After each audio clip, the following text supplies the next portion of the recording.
fait partie des très beaux édifices de la région parisienne. Et puis pour une société d'échafaudage qui a pignon sur rue, qui a 70 ans d'existence, c'est quand même la peine dans nos références de mettre le Grand Palais, l'Élysée, Matignon, la Tour Eiffel, les grands magasins, Boulevard Haussmann, l'Opéra, c'est quand même des sites incontournables, quoi.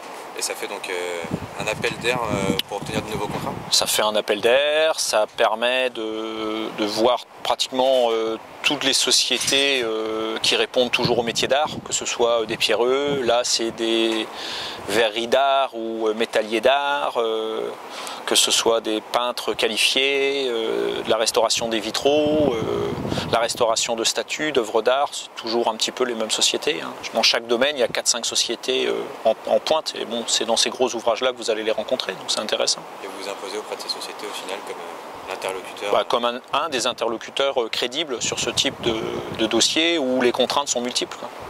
Là, la particularité, c'est qu'on dépend du Grand Palais. Donc il y a le maître d'ouvrage Grand Palais, maître d'œuvre Grand Palais, architecte en chef des monuments historiques. Et on est sur la restauration de la Verrière qui dépend du Grand Palais. Mais pour ce faire, on est implanté sur les toits du Palais de la Découverte. Et donc on dépend aussi d'un musée qui reçoit du public avec toutes les contraintes que ça peut donner. Avec des contraintes de temps, de durée. Là, l'enjeu, c'est que le 15 mars, ils ont déjà loué le Grand Palais pour des inaugurations, donc il y a des dates importantes.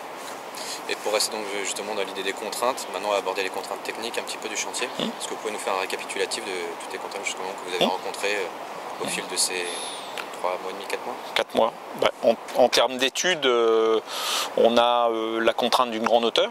La passerelle d'accès fait quand même 36 ou 37 mètres de haut, nécessite une note de calcul. On a des contraintes d'amarrage, on a une spécificité de passerelle pour arriver jusqu'à la verrière du Grand Palais, qui est quand même une passerelle assez élancée. Et on a un parapluie qui est posé sur des toits. Donc en termes d'anti-soulèvement et en termes de recherche d'amarrage sûr, on est sur des suggestions particulières. Et donc là vous êtes sur un parapluie roulant. Est-ce que vous pouvez nous expliquer un petit peu comment ça s'est passé en 3 parties apparemment? Voilà, le parapluie a été séparé, enfin la verrière qui fait 75 mètres de long a été séparée en 3 tranches à la demande du client afin de couvrir uniquement pour des problèmes budgétaires un tiers de la verrière complète.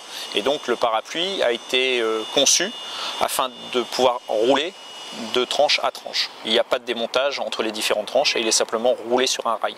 Et la raison était donc budgétaire? Budgétaire et puis un gain de temps. Non, pas de problème esthétique. Budgétaire, ça coûte moins cher que faire un parapluie complet de 75 mètres. Et comme le client travaille simplement que sur un tiers des verrières, c'est pas la peine de couvrir la totalité.